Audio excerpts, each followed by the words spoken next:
નમસ્કાર વિદ્યાર્થી મિત્રો, કેમ છો? બધા મજામાં ને? આશા રાખું કે બધા તમારી તંદુરસ્તી સારી હશે, બધા દુરસ્ત હશો. ધીમે ધીમે આપણે હવે કેમિસ્ટ્રીની અંદર આગળ વધી રહ્યા છીએ. ગયા લેક્ચરની અંદર વાત કરી આપણે ક્વોન્ટમ આંકની. ઇલેક્ટ્રોનનું સ્થાન દર્શાવવા માટે ક્વોન્ટમ આંક ઉપયોગમાં લેવાતા હોય છે, એની વાત કરી. આજના આજે ટૉપિકની અંદર આપણે પાઠ 2 પરમાણુનું બંધારણ, જેની અંદર અગત્યનો ટૉપિક છે ઇલેક્ટ્રોનની ગોઠવણી માટેના નિયમો. એટલે હવે આપણે ઇલેક્ટ્રોનની ગોઠવણી કરવાની છે કક્ષકો અને કક્ષાની અંદર. તો એ ચોક્કસ નિયમને આધીન હોય છે. અને તમે જો આ ઇલેક્ટ્રોન રચના તમે ગોઠવવાની તમે સમજી લો તો તમારા કેમિસ્ટ્રીની અંદર બહુ સરળતાથી તમે આગળ વધી શકો છો. અને છેક સુધી જ્યાં સુધી કેમિસ્ટ્રી હોય ત્યાં સુધી આ તમારા કામમાં આવશે. તો વાત કરીએ આપણે. તો ફરીથી એક વખત ઇલેક્ટ્રોનની ગોઠવણી માટેના નિયમો આજે જોવાના છે. તો આપણે જાણીએ છીએ કે ભાઈ કક્ષા હોય, કક્ષાની અંદર કક્ષકો આવેલી હોય અને એની અંદર આપણે ઇલેક્ટ્રોન ગોઠવવાના છે. તો મુખ્યત્વે 3 નિયમોનું પાલન થતું હોય છે. તો એ 3 નિયમોની આપણે વાત કરીએ છીએ.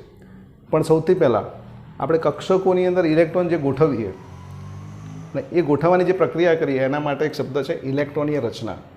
તો ઇલેક્ટ્રોનીય રચના એટલે કે કક્ષકોની અંદર, કક્ષાની અંદર ઇલેક્ટ્રોન ગોઠવવા, એવો એનો મતલબ થાય છે. આપણે વાત કરીએ કે ભાઈ ઇલેક્ટ્રોનની ગોઠવણી માટેના 3 મુખ્ય નિયમ છે, એના આધીન ઇલેક્ટ્રોનની ગોઠવણી થતી હોય છે. તો એ વારાફરતી આપણે જોઈએ. પહેલો નિયમ છે આઉફબાઉનો નિયમ. આઉફબાઉનો નિયમ જર્મન શબ્દ છે એટલે એ ટાઈપનો લાગશે તમને. બીજો છે પૌલીનો નિષેધ નિયમ. આના વિશે આપણે વિસ્તૃત જોઈશું, પણ પહેલાં ખાલી નામ જોઈ લઈએ. પૌલીનો નિષેધ નિયમ અથવા તો એનો બાકાતી નિયમ કહે છે. ત્રીજો નિયમ છે હુન્ડનો મહત્તમ ભ્રમણનો નિયમ અથવા તો મહત્તમ ગુણકતાનો નિયમ. તો આ 3 નિયમો દ્વારા ઇલેક્ટ્રોન કક્ષકની અંદર ગોઠવાતા હોય છે અને એનું પાલન સંપૂર્ણપણે થતું હોય છે. તો આજે આપણે સૌથી પહેલાં આઉફબાઉનો નિયમની વાત કરીએ છીએ. તો આઉફબાઉનો નિયમ શું કહે છે જોઈએ મિત્રો, બરાબર છે? ઓકે. તો આઉફબાઉનો નિયમ, આઉફબાઉ શબ્દ પહેલાં જર્મન શબ્દ છે. એનો મતલબ એવો થાય કે ગોઠવણી કરવી, એરેન્જમેન્ટ કરવી. તો અહીંયા આપણે ઇલેક્ટ્રોનની ગોઠવણી કરશું, ઇલેક્ટ્રોનની એરેન્જમેન્ટ કરશું અલગ અલગ કક્ષકોમાં. એ પ્રમાણે આપણે એનો ઉપયોગ શબ્દનો કરીશું. તો આઉફબાઉ એ કોઈ સાયન્ટિસ્ટ નથી, પણ એ શબ્દનો મતલબ છે ગોઠવવું. જર્મન શબ્દ ઉપરથી આવેલો છે. હવે આ નિયમ શું કહે છે અને નિયમને પછી વિસ્તૃત રીતે આપણે સમજીએ. તો પહેલો આ નિયમનું એવું કહેવું છે કે ભાઈ સૌથી પહેલાં ઇલેક્ટ્રોન કઈ કક્ષકમાં ગોઠવાય એના વિશેનો છે. તો સૌથી પહેલી વસ્તુ એ વાત કરે છે, પણ નિયમ વાંચીને પછી સમજાવું. ઇલેક્ટ્રોન સૌ પ્રથમ, આપણે ઇલેક્ટ્રોનની વાત કરીશું, ઇલેક્ટ્રોનની ગોઠવણીની વાત કરી રહ્યા છીએ. ઇલેક્ટ્રોન સૌ પ્રથમ સૌથી ઓછી ઉર્જાવાળી કક્ષકમાં દાખલ થાય કે ગોઠવાય છે અને તે સંપૂર્ણ ભરાઈ જાય પછી જ તેનાથી ઊંચી ઉર્જાવાળી કક્ષકમાં દાખલ થાય છે. તો એક જ શબ્દમાં કહેવું હોય તો કઈ કક્ષકમાં દાખલ થાય એનો જવાબ આઉફબાઉ આપે છે. કઈ કક્ષકમાં દાખલ થશે? તો જેની સૌથી ઓછી ઉર્જા હોય, જેની એનર્જી સૌથી ઓછી હોય એવી કક્ષકમાં ઇલેક્ટ્રોન સૌથી પહેલો દાખલ થઈ જાય. અને એ કક્ષક સંપૂર્ણ ભરાઈ જાય, ફિલ થઈ જાય. આપણને ખબર છે ભાઈ એક કક્ષકમાં 2 ઇલેક્ટ્રોનમાં તો એ બંને ભરાય પછી જ આગળ જશે. તો આ નિયમની વાત થઈ ગઈ. હવે આપણે આગળ જઈએ. તો મિત્રો ખ્યાલ આવે ને કે સૌથી ઓછી ઉર્જાવાળી કક્ષકમાં પહેલાં જાય, પછી એ ભરાય, પછી એના કરતાં ઊંચી, પછી એના કરતાં ઊંચી, એ રીતે કક્ષકમાં ઇલેક્ટ્રોન ગોઠવાય છે. હવે પર્ટિક્યુલર આપણે હાઇડ્રોજન માટે વાત કરીએ તો હાઇડ્રોજન માટેનો ક્રમ ઉર્જાનો આવો હોય છે. તેની વિશેષતા શું છે? તો જો n બરાબર 1 એટલે 1s કક્ષક, સૌથી ઉર્જા આની હશે. 2s અને 2p એ બંનેની ઉર્જા સરખી હોય, પણ એ બંનેની ઉર્જા આના કરતાં વધારે હોય. મુખ્ય ક્વોન્ટમાંક 2 છે એટલે બંનેની સરખી હશે.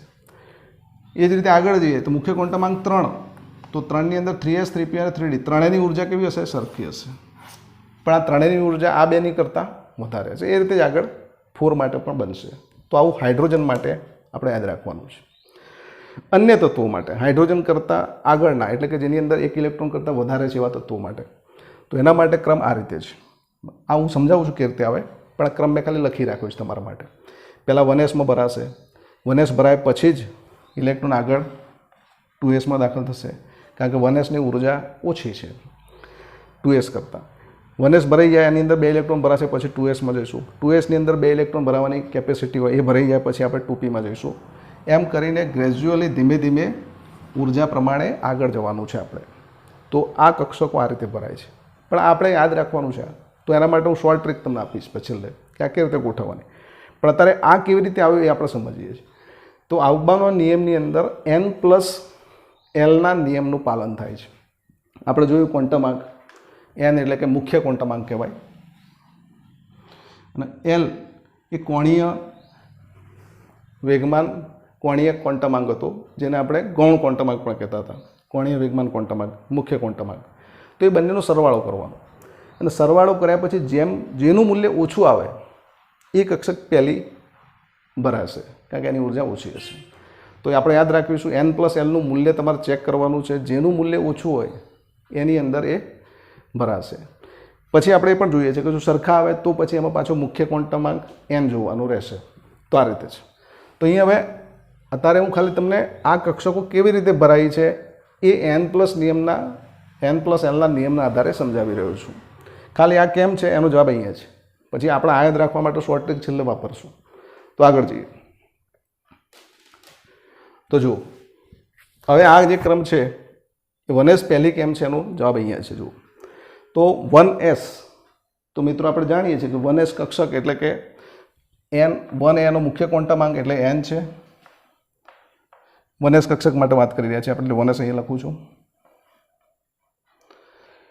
મુખ્ય ક્વોન્ટમ આંક n બરાબર 1 છે, અને Lનું મૂલ્ય s છે એટલે કયું હશે? 0 હશે. આ પણ આપણે યાદ રાખેલું છે ગયા વખતે. Lનું મૂલ્ય 0 હોય તો એ s કક્ષક હોય, એટલે s માટે 0 લીધું.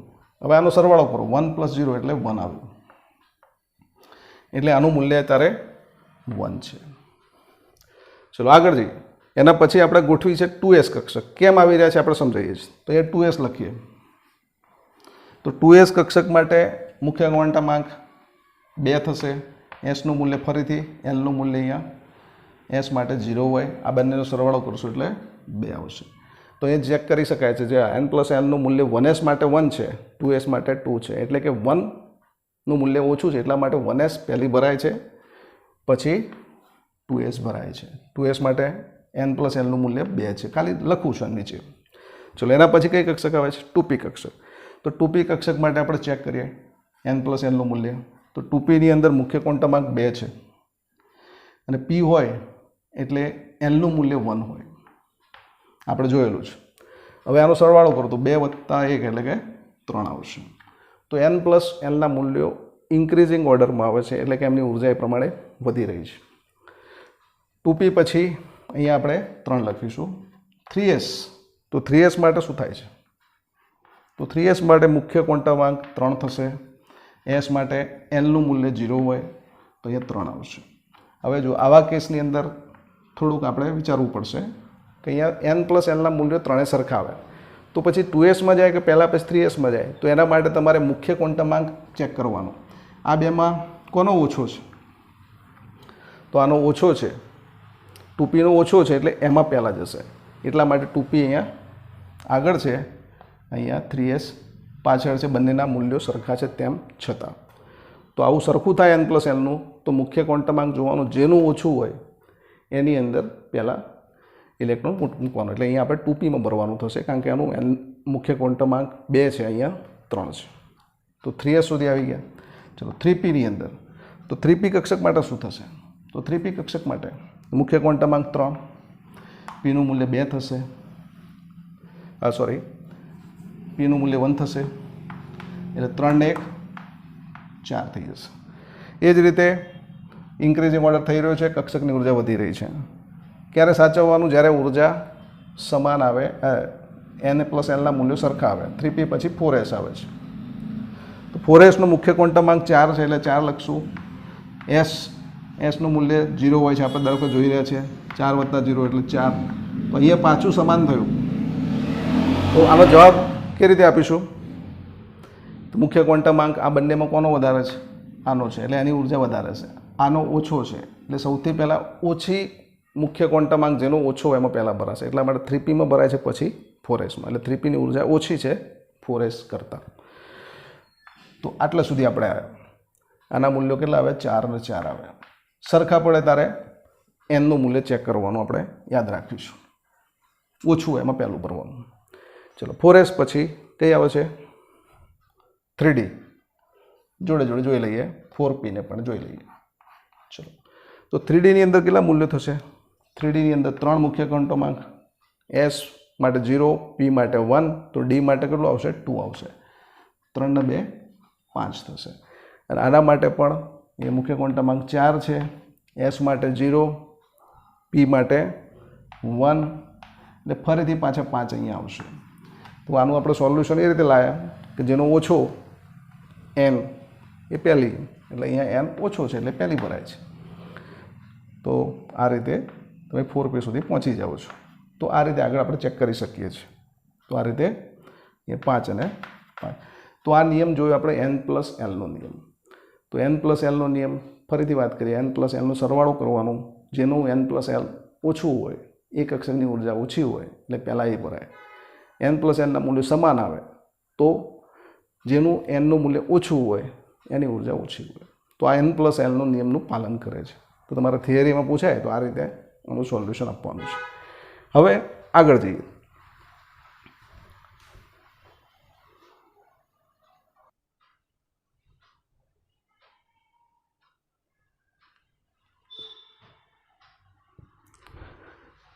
ચાલો મિત્રો, આપણે n+l નો નિયમ જોયો.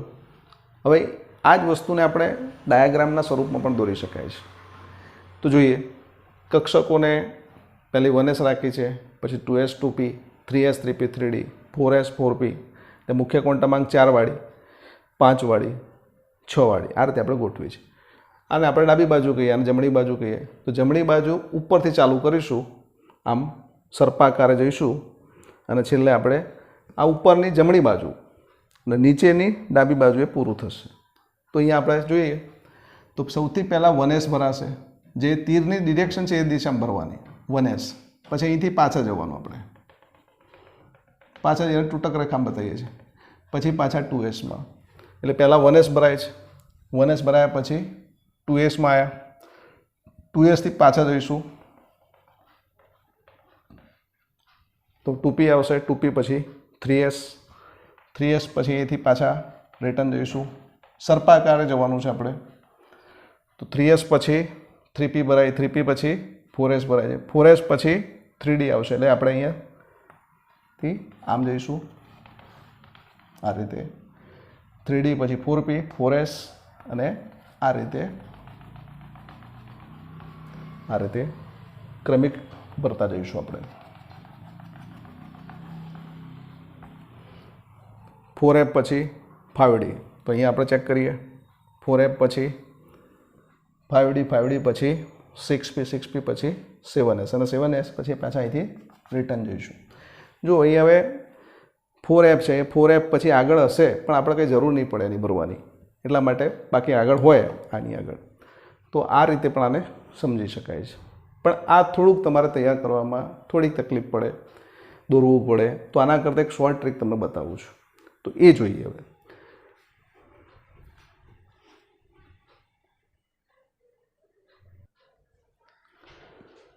તો વિદ્યાર્થી મિત્રો, એકદમ શોર્ટ ટ્રીક આપણે જોવા જઈ રહ્યા છીએ. કારણ કે પરીક્ષાની અંદર તમારે ટાઈમ ઓછો હોય, ઓછા સમયમાં તમારે એનો જવાબ આપવાનો હોય, તો એ વખતે આ શોર્ટ ટ્રીક તમારે કામમાં આવશે. તો પહેલાં આપણે કક્ષકો લખીએ છીએ s, p, d અને f. તમને ખ્યાલ છે ભાઈ, s કક્ષક ક્યાંથી ચાલુ થાય? n બરાબર 1થી થાય. p કક્ષક n બરાબર 2થી સ્ટાર્ટ થશે. d કક્ષક n બરાબર 3થી સ્ટાર્ટ થાય અને f કક્ષક n બરાબર 4થી સ્ટાર્ટ થાય. ડી કક્ષક કોઈ દિવસ એસને એટલે પહેલાં અને બીજામાં ના હોય, એ તો આપણને ખ્યાલ છે. એ પણ આપણે અહીંયા લખી રાખેલું છે કે ભાઈ n બરાબર 1 હોય તો એસ હોય, n બરાબર 2 હોય તો એસ અને પી હોય. તો આ પણ એ ધ્યાનમાં રાખવાનું છે. હવે આ વસ્તુ થઈ ગઈ અને આપણે સાઈડ પર કરી દઈએ. ચલો, તો પહેલાં આપણે લખીએ છીએ આ એસ ઉપર આંગળી રાખું છું, એસ અને એસ, એટલે ફરીથી આપણે એસ અને એસ લખશું. આ મેઇન લખવાનું છે, પછી તો આવડી જશે. એટલે આપણે અત્યારે અહીંયા છીએ, એસ ને એસ જ કર્યું એમ. હવે આપણે પીએસ પીએસ 2 વખત કરશું. તો અહીંયા પીએસ પીએસ, તો મેં આ પીએસ પીએસ 2 વખત કર્યું, એસ એસ. ચલો હવે ઊંધા જવાનું છે, તો ડીપીએસ ડીપીએસ, જેમ આપણે પીએસ પીએસ 2 વખત કર્યું એમ ડીપીએસ ડીપીએસ 3 વખત, 3 લઈશું પણ એ પણ 2 વખત. તો ફરીથી લખું છું ડીપીએસ ડીપીએસ, તો અહીંયા D P S D P S. ચલો હવે આગળ તમે વિચારી શકો, એફ આવે એટલે શું આવશે? F D P S F D P S, એ પણ 2 વખત લખવાનું. તો અહીંયા લખું છું એફ ડી પી એસ, સળંગ લખી કંઈ વાંધો નહીં. એક વખત મેં લખી દીધું F D P S, F D P S, આ બીજી વખત લખ્યું. ચલો આ ડીપીએસ લખ્યું, આ ડીપીએસ લખ્યું, પીએસ પીએસ એ રીતે લખ્યું. આ રીતે ગોઠવી દેવાનું પહેલાં. હવે જુઓ, તમે જાણો છો કે એસ નંબર હંમેશા 1 થી ચાલુ થાય, તો અહીંયા તમે 1 આપો તો પહેલી 1s આવશે. હવે આ આવી પછી 1s, તો એની આગળ 2s જ આવે, 1 અપાઈ ગયો છે. ચલો હવે પી, તો પી કોઈ દિવસ તમારે 1 ના હોય, પી આટલાથી સ્ટાર્ટ થાય, આપણે ચેક કર્યું. તો અહીંયા તમારે 2 આપવાનું. ફરીથી એસ આવી, 2 અપાઈ ગયો છે તો 3 આપો. ચલો ફરીથી પી આવી, હવે પી 2 અપાઈ ગયેલો છે તો 3 પી આપીશું. 3s છે તો આગળ હવે 4s આપીશું. અહીંયા હવે જુઓ, ડી પહેલી વખત આવી, તો પહેલી વખત આવે 3 થી ચાલુ થાય, તો અહીંયા 3D લખીશું. પછી અહીંયા પી તમે 3 સુધી આપેલો છે તો અહીંયા 4 આપી દો. એસ તમારે કેટલા સુધી અપાયું છે? 4 સુધી અપાયું છે, તો અહીંયા 5s આપો. ડી તમારે અહીંયા 3D સુધી આપેલું છે, તો અહીંયા તમે 4D આપો. પી 4P સુધી આપેલું છે, તો અહીંયા 5P ઇન્ક્રીઝિંગ વધારતા જવાનું છે. એસ છેલ્લે 5 આપ્યું, અહીંયા 6 લખી દો. અહીંયા એફ શરૂ થઈ નથી. જુઓ હવે એફ શરૂ થાય તો ક્યાંથી થશે? તમે અનુમાન કરી શકો, એફ 4 થી જ ચાલુ થાય, તો અહીંયા આપણે 4 લખવાના છે. આ ખાસ સાચવવાનું છે. પછી ડી, તો ડી 4D, તો અહીંયા 5D. પી તો છેલ્લે 5P છે, તો અહીંયા 6 આપ્યું છે, તો અહીંયા 7. એફ 4 અપાયું છે તો 5 અપાયું છે તો 6. પી છેલ્લે 6 અપાયું છે તો અહીંયા 7, અને છેલ્લે એસ ચેક કરીશું આપણે 7, તો અહીંયા 8 સુધી લખી શકીએ. તો આ રીતે જવાનું છે આગળ, પણ આટલામાં બધું પૂરું થઈ જશે. તો ઉર્જાનો ક્રમ પહેલો જુઓ આ પ્રમાણે આવે છે કે નહીં? પહેલી 1s આવી, પછી 2s, પછી 2p, પછી 3s, પછી 3p, પછી 4s, અને 3D, 4p, 5s, તો 5s આવી જાય સામે, 4D તો 4D આવી ગઈ, 5p આવી ગઈ, 6s આવી ગયું. તો આ રીતે તમારે બધી કક્ષકો આ રીતે આવી જશે. તો આ તમારે લખવામાં બહુ વાર લાગશે નહીં. તો આ શોર્ટ ટ્રીક તમારે આ રીતે યાદ રાખી અને આ રીતે તમે આપી શકો છો. તો અહીંયા આપણે આવભાવનો નિયમ જોયો.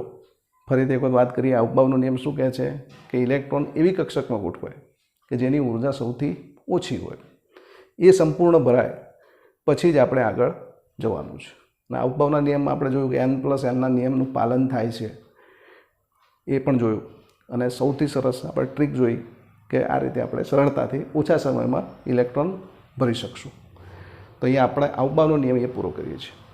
તો આ તમે લખી રાખો, પછી આગળ જઈએ છીએ આપણે. આના પછીનો નવો નિયમ છે પૌલીનો નિષેધ નિયમ જોઈએ છે.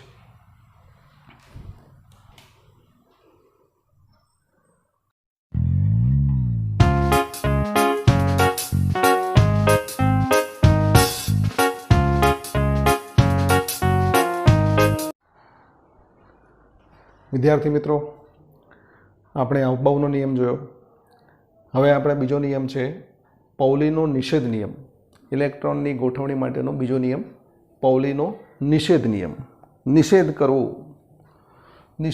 એટલે કે વિરોધ કરવો, બાકાતી નિયમ તરીકે પણ ઓળખાય છે. અને એને અંગ્રેજીમાં પૌલીઝ એક્સક્લુઝન પ્રિન્સિપલ અથવા તો લોઝ તરીકે એને ઓળખાય છે.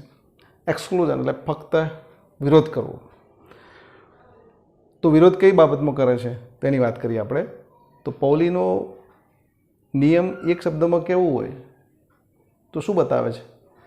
તો કક્ષકમાં કેટલા ઇલેક્ટ્રોનમાં એ બતાવે છે. એ આના દ્વારા જાણી શકાય છે. જેમ આવબાવનો નિયમ તો કઈ કક્ષકમાં ઇલેક્ટ્રોન ગોઠવાય એ કે તો સૌથી ઓછી ઉર્જાવાળી. હવે કક્ષકમાં કેટલા ઇલેક્ટ્રોનમાં તો એનો જવાબ અહીંયા રહેલો છે. જોઈએ આપણે તેનો નિયમ બે રીતે લખેલો છે, આપણે સમજીએ બંને રીતે. પહેલો નિયમ આપણે વાંચીએ. પરમાણુમાં કોઈ પણ એક જ તત્વનું પરમાણુ હોવું જોઈએ. એક જ તત્વના પરમાણુમાં કોઈ પણ બે ઇલેક્ટ્રોન હોય તો તેમના ચારેય ક્વોન્ટમાંકનો સેટ એક સરખો હોઈ શકે નહીં. એટલા માટે આ નિષેધ કર્યો. એને શેનો નિષેધ કર્યો? ભાઈ ચારે ક્વોન્ટમાંક કોઈ દિવસ સરખા હોઈ શકે નહીં એક જ પરમાણુમાં રહેલા બે ઇલેક્ટ્રોનના. તો આ સરસ નિયમ છે, પૌલીનો નિષેધ નિયમ. બીજા અર્થમાં શું કહે છે? તો તમે કેટલા ઇલેક્ટ્રોન રાખી શકો એની વાત અહીંયા કરે છે. તો અથવા બીજી રીતે પણ લખાય. ભાઈ કોઈ કક્ષક છે, એક જ કક્ષકમાં માત્ર બે જ ઇલેક્ટ્રોન સમાઈ શકે અને પાછળ એની શરત બાંધે છે, અને એ બંને ઇલેક્ટ્રોનના ભ્રમણની દિશા એકબીજાથી કેવી હોવી જોઈએ? વિરુદ્ધ હોવી જોઈએ. ધારો કે કોઈનો સ્પિન આવો છે ભ્રમણ, તો બીજાનો સ્પિન આવો જ હોવો જોઈએ. એ જ રીતે એક જ કક્ષકમાં ગોઠવી શકાય, એટલે કે આ રીતે ગોઠવાય એક કક્ષકમાં. તો આ બીજો નિયમ, બીજી રીતે પૌલીનો નિષેધ નિયમ. તો ફરીથી જોઈએ આપણે. પરમાણુમાં કોઈ પણ બે ઇલેક્ટ્રોનના ચારે ક્વોન્ટમાંકનો સેટ સરખો હોઈ શકે નહીં. આપણે ખ્યાલ છે મિત્રો, 4 ક્વોન્ટમાંક આપણે જોયા હતા. પહેલો મુખ્ય ક્વોન્ટમાંક m, પછી આપણે જોયો l, પછી આપણે જોયો મેગ્નેટિક એટલે કે ml જોયો, અને છેલ્લે આપણે જોયો તો સ્પિન ક્વોન્ટમાંક. મુખ્ય ક્વોન્ટમાંક, કોણીય વેગમાન ક્વોન્ટમાંક, ચુંબકીય ક્વોન્ટમાંક અને ભ્રમણ અથવા તો સ્પિન ક્વોન્ટમાંક. તો આ ચારેયના મૂલ્યો સરખા ના હોઈ શકે. કોઈ પણ બે ઇલેક્ટ્રોન હોય, જેમ આપણે માણસની ફિંગરપ્રિન્ટ બે માણસની મળતી ના આવવી જોઈએ આઈડિયલી, તો એવું કહે છે. તો એ રીતે આમાં પણ એવું છે કે બે ઇલેક્ટ્રોન હોય તો એના ચારે ક્વોન્ટમાંકનો સેટ સરખો હોઈ શકે નહીં. તો આ વસ્તુ નિષેધ કરે છે, સરખા ના હોઈ શકે એટલા માટે એને નિષેધ નિયમ કહે છે. ચલો, તો આ નિયમ તમને સમજાઈ ગયો. હવે આ નિયમની મદદથી ઉપયોગિતા શું? તો તમે પેટા કક્ષકોવાળી જે કક્ષકો છે એની અંદર તમે વધારેમાં વધારે કેટલા ઇલેક્ટ્રોન રાખી શકો એની વાત અહીંયા કરે છે. તો આપણે પેટાકોષની વાત કરીએ. પેટાકોષની આપણે વાત કરીએ તો એસમાં કોઈ પેટાકોષ છે નહીં. પીની અંદર 3 હોય, કારણ કે એના પ્લસ સ્થિતિમાનના મૂલ્યો 3 મળ્યા હતા, mlના મૂલ્યો -1, 0 અને +1. અહીંયા -2, -1, 0, +1, +2 એટલે કે 5 મૂલ્યો મળ્યા હતા. અહીં 7 મળ્યા હતા. એટલે પી કક્ષકની અંદર 3 કક્ષકો હોય એટલે પેટાકોષ કહેવાય આખો. બધાની ઉર્જા સરખી હશે. અહીં આપણે ખબર છે કે ભાઈ px હોય, py હોય અને pz હોય. આની અંદર 5 હોય. ડીની અંદર બધા લખતો નથી, પણ ડીની અંદર તમને ખ્યાલ છે, હું વાત કરી લઉં ખાલી. dxy, yz, zx, x² - y² અને dz², તો 5 હોય. એ રીતે એફના 7 હોય. તો આ 7 છે એમ માનીને ચાલવાનું આપણે. એફની અંદર 7 હોય કક્ષકો. હવે આપણે આને એક કક્ષક કહીશું તો આની અંદર 3 કક્ષકો હોય. તો પૌલીના નિયમને આપણે યાદ કરીશું. ભાઈ આની અંદર કેટલા વધારે ઇલેક્ટ્રોન મળી શકે? વધારેમાં વધારાની વાત કરું તો પૌલીના નિયમ પ્રમાણે આપણે ભરીએ તો અહીંયા પહેલો ભરું છું, આ એક, તો એક ભરી શકાય. પણ વધારેમાં વધારાની વાત કરીએ તો 2 પણ ભરી શકાય. તો વધારેમાં વધારે બીજો આ રીતે ભરાશે. આનો સ્પિન ઊંધો જ હોવો જોઈએ. ધારો કે એક સમઘડી ફરતો હોય તો બીજો વિષમઘડી હોવો જોઈએ, એ રીતે ગોઠવાશે. પણ આપણે એને આ રીતે લખી શકીએ. તો એસ કક્ષની અંદર વધારેમાં વધારે કેટલા ઇલેક્ટ્રોન હશે? 2. તો આનો જવાબ આપણે સામે લખીએ છીએ, 2 ઇલેક્ટ્રોન માં વધારેમાં વધારે. મહત્તમ ઇલેક્ટ્રોન સમાવી શકવાની ગણતરી આપણે અહીંયા લખીએ. ચલો, પી કક્ષકની અંદર આ જ રીતે કેટલા થશે? વધારેમાં વધારે. ઓછામાં ઓછો તો ખાલી પણ રહી શકે. 1 થી ચાલુ કરીએ તો 6 સુધી વધારેમાં વધારે ભરાય. આમ આ રીતે રખાશે. હવે આ કેવી રીતે ગોઠવાય એ પાછા આના પછીનો નિયમ છે, હુંડનો મહત્તમ પ્રમાણનો, એ ચેક કરીશું. પણ અત્યારે ખાલી તમે આની સંખ્યા પીની અંદર વધારે વધારે કેટલા ઇલેક્ટ્રોન મળી શકે? તો 6. તો આ જવાબ ક્યાંથી મળે છે? પૌલીના નિષેધ નિયમથી. ડીની અંદર કેટલા ભરાશે? 10. એફની અંદર કેટલા ભરાશે? 7 છે એટલે 14 માં. તો આવો જવાબ તમારે પેટાકોષમાં વધુમાં વધુ કેટલા ઇલેક્ટ્રોન ભરી શકાય એની વાત કરે છે. બીજી વાત કરીએ, મહત્તમ ઇલેક્ટ્રોનની સંખ્યા આપણે જોઈ હતી આપણા મુખ્ય ક્વોન્ટમ આંકની અંદર. તો કક્ષકોની સંખ્યા આપણે n² વડે જાણી શકતા હતા, પણ ઇલેક્ટ્રોન તો 2n². તો એક આપણે આ ફોર્મ્યુલા યાદ રાખીશું, મહત્તમ ઇલેક્ટ્રોન કેટલામાં. હવે પાછા ફરીથી આપણે જોઈએ, જો તો પહેલો જે પેટાકોષ છે આપણે આ કેન્દ્ર ગણીએ, આ પહેલી કક્ષા, બીજી કક્ષા, ત્રીજી કક્ષા, ચોથી કક્ષા. તો મુખ્ય ક્વોન્ટમમાં કક્ષાનો નંબર બતાવતો હોય છે n બરાબર 1 2 3 4. તો પહેલી કક્ષામાં કેટલા ઇલેક્ટ્રોનમાં છે? તો સૂત્રમાં મૂકીએ 1² 1 1 ગુણ્યા 2 એટલે 2. તો અહીંયા 2 ઇલેક્ટ્રોન વધારેમાં વધારે મળી શકે. પહેલી કક્ષામાં વધારેમાં વધારે કેટલામાં છે?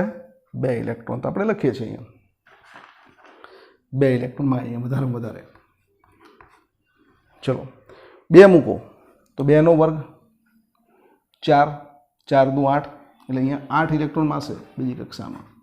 એ જ રીતે 3, તો 3 નો વર્ગ 9, 9 ગુણ્યા 2 એટલે 18 ઇલેક્ટ્રોન મળશે અહીંયા. ચોથી કક્ષા 4 નો વર્ગ 16 ગુણ્યા 2 એટલે 32 ઇલેક્ટ્રોન મળશે અહીંયા. બરાબર? તો આ વધારે ઇલેક્ટ્રોન કક્ષાની અંદર કેટલા મળી શકાય એ પણ આપણે જાણી શકીએ છીએ. તો મિત્રો, આ પૌલીના નિયમ વિશે જાણ્યું આપણે, કેટલા ઇલેક્ટ્રોન મળી શકે અને કેવી રીતે. તો એમના ભ્રમણની દિશા વિરુદ્ધ હોય એ રીતે ગોઠવી શકાય એક જ કક્ષકની અંદર. તો આના પછીનો આપણે નિયમ જોઈએ, ત્યાં સુધી આ તમે લખી લો.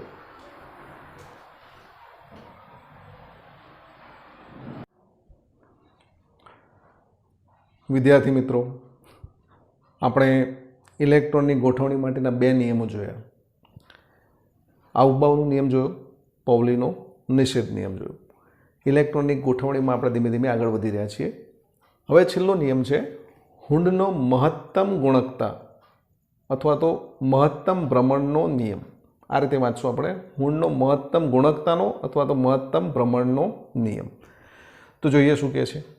હવે એક જ શબ્દમાં કહીએ આપણે ભાઈ, ઘણા નિયમો મિક્સ થઈ જાય, તો આપણે એક જ શબ્દમાં પહેલાં યાદ રાખવાનું કે આ નિયમમાં શું કહે છે. તો આપણે આઉટબાઉમાં યાદ કરીએ, કઈ કક્ષકમાં, એનો જવાબ આઉટબાઉ. કક્ષકમાં કેટલા ઇલેક્ટ્રોન, એનો જવાબ પૌલીનો નિયમમાં.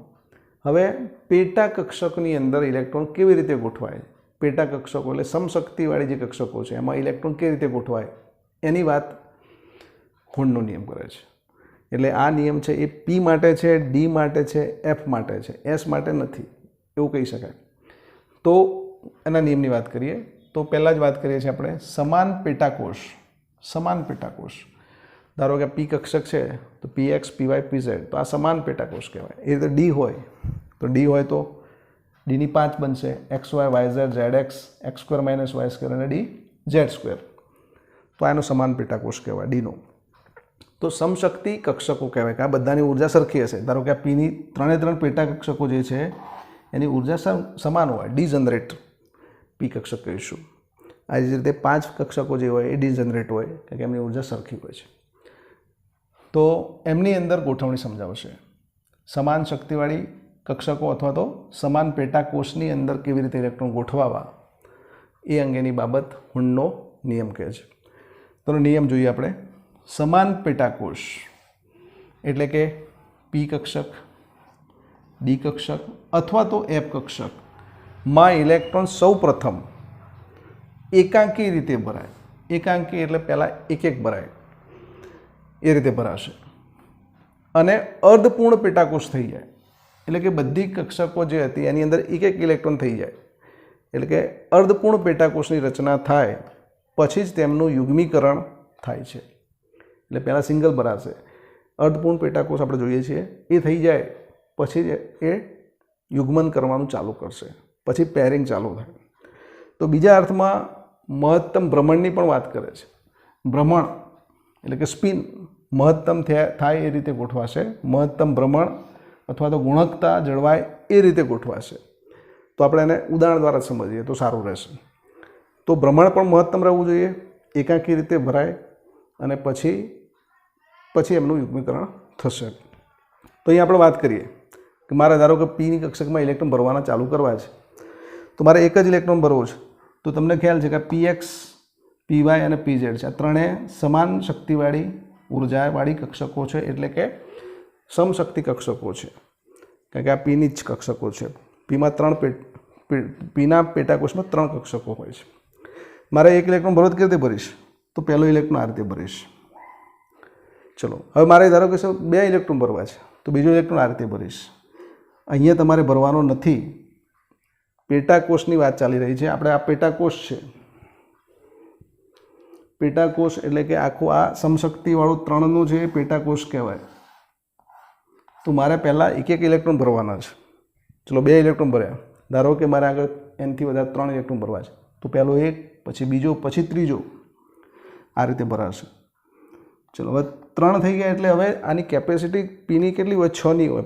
3 ભરાઈ ગયા 1, એટલે આ થઈ ગયો અર્ધપૂર્ણ પેટાકોષ. આ શબ્દની વાત કરી. પી માટે 3 ભરાય એટલે અર્ધપૂર્ણ થશે. ડી માટે કેટલા ભરાશે? 1 1 1, એટલે 5 ભરાય ત્યારે થશે. હવે ધારો કે 3 ઇલેક્ટ્રોન થઈ ગયા, હવે યુગ્મીકરણ થાય એમ કહેવું છે. પહેલાં 1 1 ભરાઈ જાય, અર્ધપૂર્ણ પેટાકોષ થઈ ગયો. હવે મારો ચોથો ઇલેક્ટ્રોન ભરવો હોય તો કેવી રીતે ભરાશે? તો અહીંયા ભરાશે. અને એ પણ પાછો કયો નિયમ પાલન કરીશું? પાઉલીનો નિષેધ નિયમ વાત કરીશું. ભ્રમણની દિશા ઊંધી રાખીને ભરવું પડે આ રીતે. તો 5 4 ઇલેક્ટ્રોન આ રીતે ભરી શકાય પીમાં.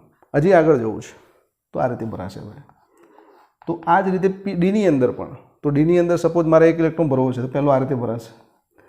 એમના ભ્રમણની દિશા સરખી રહેવી જોઈએ, તો જ મહત્તમ ભ્રમણ મળે. ધારો કે આપણે આની વાત કરીએ છીએ, આમ રહે તો આનો સ્પિન આપણે ધારો કે +1/2 ગણીએ, તો બીજો બાજુમાં રહેશે તો કેટલું થશે? +1/2 એટલે 1 થશે. પણ જો ઊંધો ભરી દઉં તો 0 થઈ જાય. એટલે મહત્તમ ભ્રમણ ક્યારે બને? કે બધા એક જ ડિરેક્શનમાં ગોઠવાય તો થાય. એટલે મહત્તમ ભ્રમણ જળવાવું જોઈએ, એ રીતે ગોઠવવાના છે. ચલો 1 ઇલેક્ટ્રોન ભર્યો, બીજો ઇલેક્ટ્રોન ભરવાનો થશે તો આ રીતે ભરીશ. એમ આગળ જરૂર પડશે એમ હું આ રીતે ભરતો જઈશ. હવે આ અર્ધપૂર્ણ પેટાકોષ થયો ડી માટે, 5 ઇલેક્ટ્રોન આવ્યા. હવે ડબલ થાય તો આ રીતે ભરવાના છે. એ પણ પાછા એમના ભ્રમણની દિશા વિરુદ્ધ. તો આ રીતે ભરી શકાય. વધારે કેટલા ભરાશે મિત્રો? ડીની અંદર 10 ઇલેક્ટ્રોન ભરાય, કારણ કે આપણે એક કક્ષકમાં વધારે 2 ગોઠવી શકીએ છીએ. એની અંદર આપણે પાઉલીનો નિયમ પણ પાલન કર્યું છે. તો આ રીતે આપણે પેટાકોષમાં, સમાન પેટાકોષમાં ઇલેક્ટ્રોન કેવી રીતે ગોઠવાય, કેવી રીતે ભરવા, એના વિશે હુનનો નિયમ વાત કરે છે. 2 શબ્દો યાદ રાખવાના છે આમાં: પેટાકોષ, ઇલેક્ટ્રોન સિંગલ ભરવાના, અર્ધપૂર્ણ પેટાકોષ થાય પછી યુગ્મીકરણ કરવાનું છે. અને એવું કરશો એટલે તમારું ભ્રમણ મહત્તમ બનશે જ ઓટોમેટિક. બરાબર છે? હવે આપણે અહીંયા ચેક કરી લઈએ. 3 નિયમનું આપણે સર્વે કાઢી નાખીએ, જેથી આપણી પ્રેક્ટિસ થઈ જાય. તો 3 નિયમનું પાલન કરીને આપણે લિથિયમથી નિયોન સુધીના જે તત્વો છે એમાં આપણે ઇલેક્ટ્રોન ભરીએ છીએ. તો અહીંયા મેં કક્ષકો ગોઠવી રાખેલી છે. 1s એટલે આ સિમ્બોલિકલી તમારે આ સમજવાની, આખી લાઈન 1sની છે. આ 2s એટલે 2s, અને 2pની 3 હોય, 1 2 ને 3, એટલા માટે 3 બતાવી છે. બરાબર? ચલો, તો લિથિયમનો પરમાણુ ક્રમાંક આપણે 3 જાણીએ. હાઇડ્રોજન 1, હિલિયમ 2, લિથિયમ 3 આવશે, પછી બેરિલિયમ, એ રીતે 10 સુધી મેં લખેલા છે. તો હવે કેવી રીતે કરીએ? તો જો પહેલાં મેં આ ગોઠવી છે 1s. 1sની ઉર્જા ઓછી છે 2s કરતાં, 2sની ઉર્જા ઓછી છે 2p કરતાં. એટલે ક્રમમાં આ રીતે ઉર્જા પ્રમાણે મેં ગોઠવ્યા છે. તો આમાં કયો નિયમ પાલન કર્યો? મેં આઉટબાઉના નિયમનું પાલન કર્યું છે. 1s પહેલી, કારણ કે એની ઉર્જા ઓછી, એના કરતાં 2s આગળ, પછી એના કરતાં 2p. તો ઉર્જાના ચડતા ક્રમમાં ગોઠવેલી છે. તો આની અંદર આઉટબાઉના નિયમનું પાલન કરેલું છે. ચલો હવે 3 ઇલેક્ટ્રોન ભરવાના છે. તો પહેલો કઈ કક્ષકમાં ભરાશે? તો ઉર્જા સૌથી 1sની છે, તો પહેલો 1 ઇલેક્ટ્રોન અહીંયા ભરાશે. 1 ઇલેક્ટ્રોન ભરીએ અહીંયા. ચલો હવે આગળ જવાશે નહીં, કારણ કે આપણે પાઉલીના નિયમમાં વાત કરી હતી કે ભાઈ એક કક્ષકમાં 2 ઇલેક્ટ્રોન વધારે ભરાય, તો બીજો ભરી દઈએ. આઉટબાઉનો નિયમ પણ એવું કહે છે કે આ ભરાય પછી આપણે આગળ જવાનું છે. તો અહીંયા બીજો ઇલેક્ટ્રોન ભરી દઈએ છીએ. અને પાછો એમનો ભ્રમણની દિશા કેવી રાખવાની છે? વિરુદ્ધ. કયા નિયમના આધારે? પાઉલીના નિષેધના નિયમના આધારે. 2 ઇલેક્ટ્રોન ભર્યા મેં, 2 થી વધારે નહીં, એને પણ ભ્રમણની દિશા વિરુદ્ધ. ચલો હવે આગળ જવું. હવે કમ્પ્લીટ ભરાઈ ગયા 1s. હવે આગળ જગ્યા છે નહીં, 2 3 તો ભરાય નહીં. તો હવે આગળ જઈશ. આના કરતાં ઉર્જા કોની વધારે છે? 2s. આ ભરાય પછી જ એનાથી વધારે ઉર્જાવાળી 2sમાં જશે, એટલે ત્રીજો ઇલેક્ટ્રોન આ રીતે ગોઠવાશે. તો આ 3 ઇલેક્ટ્રોન મેં ગોઠવી કાઢ્યા. 1sમાં 2 અને 2sમાં 1. સમજાય છે મિત્રો? ચલો હવે બેરિલિયમની વાત કરીએ તો બેરિલિયમની અંદર 4 ઇલેક્ટ્રોન હોય તો પહેલાંની જેમ જ પહેલો ઇલેક્ટ્રોન 1s માં, બીજો ઇલેક્ટ્રોન પણ 1s માં, ભ્રમણ દિશા વિરુદ્ધ પૌલીના નિષેધના નિયમ પ્રમાણે, ત્રીજો ઇલેક્ટ્રોન અહીંયા હજી જગ્યા છે એટલે એ પણ ભરી દઈએ તો આ રીતે ગોઠવાશે. તો 4 ઇલેક્ટ્રોન અહીંયા 4 ઇલેક્ટ્રોન આવી ગયા. પરમાણુ ક્રમાંક 4 એટલે પ્રોટોન 4 એટલે એટલા જ ઇલેક્ટ્રોન આપણે ભરવા પડે. તટસ્થ પરમાણુ છે એટલા માટે. ચલો બોરોનની અંદર 5 છે તો આની અંદર 1 2 3 4. હવે આ ભરાઈ ગઈ એટલે ત્રીજો ઇલેક્ટ્રોન ભરાશે નહીં. હવે આગળ જવું પડશે. હવે પી કક્ષક ચાલુ થાય છે આટલાથી. પી કક્ષક આ સમશક્તિવાળી છે 3 3 એટલે આપણે એક જ ભરવાનું છે એટલે એક ઇલેક્ટ્રોન પહેલો આ રીતે ભરશું. બરાબર છે? ઓકે. ચલો હવે કાર્બનની વાત કરીએ તો કાર્બનમાં 6 તો આ ઇલેક્ટ્રોન રચના કોની કહેવાય? તમે આના આ રીતે લખી શકો. 2s ની ઉપર 2 લખવાના, 2p ની અંદર 2 લખવાના ઉપર અને 2p ની અંદર 1 લખવાના. 1s2 2s2 2p1 બોરોન માટે. ચલો કાર્બનની અંદર વાત કરીએ આપણે તો કાર્બનની અંદર 6 ભરવાના તો પહેલું 1 2 1s પૂરી થઈ ગઈ. પછી એના કરતાં વધારે ઉર્જાવાળી 2s. હવે આગળ જઈએ. હવે અહીંયા આ ડોટેડ દોરી દઉં છું આ રીતે થોડું તમને યાદ આવે કે આ પેટાકોષ સમાન છે એટલે મારે હવે પેટાકોષ માટે કયું નિયમ પાલન કરવું પડશે? ખૂણનો મહત્તમ સમાન પેટાકોષ આવે. આમાં પેટાકોષ સમાન એક જ હતું, આમાં 3 આવી, ત્રણેયની ઉર્જા સરખી છે એટલે હું આને આમ કરું છું. સમાન પેટાકોષ છે, બધાની ઉર્જા સરખી છે એટલે મારે હવે ઇલેક્ટ્રોન કેવી રીતે ભરવા પડે? 4 તો ભરાઈ ગયા તો 5મો. હવે 6થો ઇલેક્ટ્રોન અહીંયા નથી ભરવાનો. કોણ કહે છે આવું? ખૂણનો મહત્તમ ભ્રમણ. હવે મહત્તમ ભ્રમણ ક્યારે રહેશે કે એની ડિરેક્શનમાં તમે રાખશો તો રહેશે. તો આ રીતે ભરવાના. તો 6 ઇલેક્ટ્રોન થઈ ગયા. તો આની રચના શું થઈ ગઈ? 2s2 1s2 2s2 અને 2p ની અંદર 2 પણ અંદર આ રીતે ભરવામાં આવશે. આગળ જઈએ. 7 ભરવાના છે તો હવે તમને ખ્યાલ આવી ગયો. આ તો આ રીતે જ ભરતા જશું આગળ. 1 ભરાયો, 2 ભરાયો, હવે 3. તો નાઇટ્રોજનની અંદર અર્ધપૂર્ણ પેટાકોષ પી કક્ષક થશે અહીંયા આ રીતે. નાઇટ્રોજનની અંદર 3 1 ઇલેક્ટ્રોન હોય એટલે એની સ્થાયીતા સારી હોય છે. આપણે એ પણ જાણીએ છીએ કે ભાઈ અર્ધપૂર્ણ પેટાકોષ પીની અંદર 3 ઇલેક્ટ્રોન તેની સ્થાયીતા વધારે હોય છે. ડીની અંદર 5 ઇલેક્ટ્રોન હોય તો અર્ધપૂર્ણ પેટાકોષ તેની સ્થાયીતા વધારે હોય. એ રીતે એફમાં 7 હોય તો એની સ્થાયીતા વધારે હોય છે.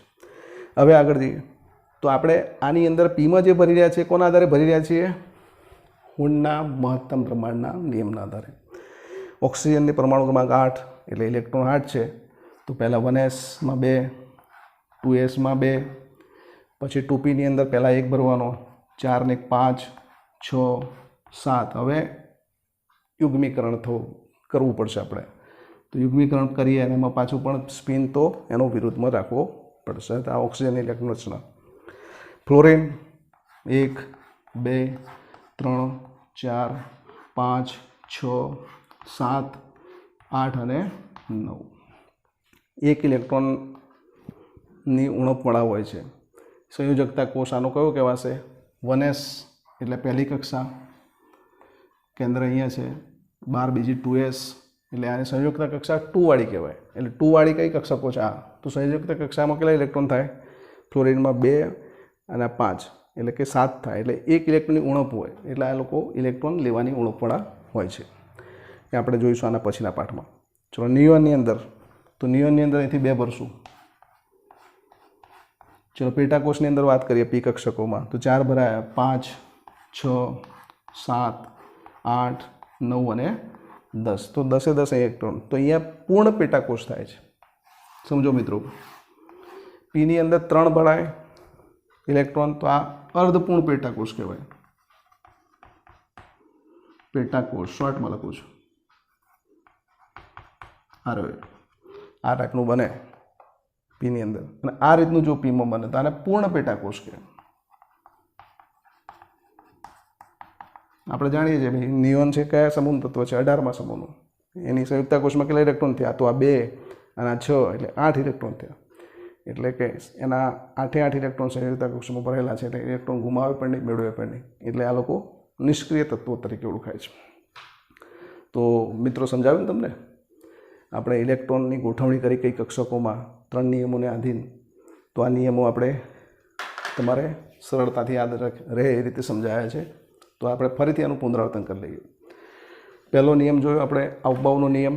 અવબાવનો નિયમ પહેલાં કહે છે ભાઈ કઈ કક્ષકમાં ગોઠવાય, તો આપણે આનો જવાબ આપીશું જેની ઉર્જા સૌથી ઓછી હોય એમાં ગોઠવાય.